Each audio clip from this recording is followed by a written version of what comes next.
The old way, you constantly had to have one person or two people sitting there constantly monitoring it because the salinity is so important.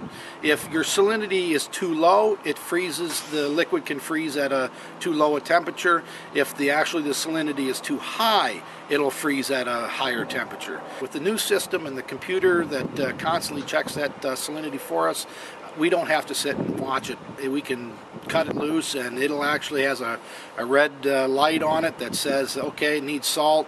It'll shut down until you fill it with salt, and then it'll continue making you more brine for you. So it saves our manpower tremendously. During the storm, we use there's a couple things. We use pre-treating, which is what we're doing right now. You see out in the roadway where we're putting down over bridges and the roads.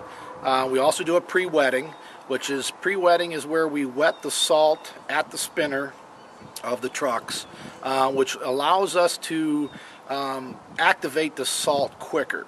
By activating the salt quicker and making it moist, the salt doesn't bounce off the roadway.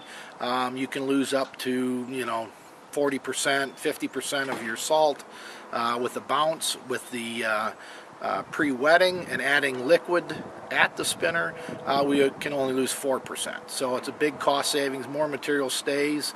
By doing that, the salt stays on the road, not bouncing off the road. One of the other things we're doing with the brine or any combination is we're doing a direct liquid application.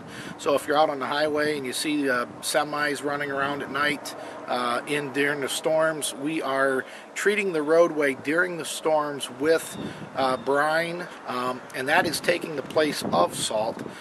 There's a formula that you can run out on the road every 2 hours. Our trucks are making laps, and we're putting it down and not using salt.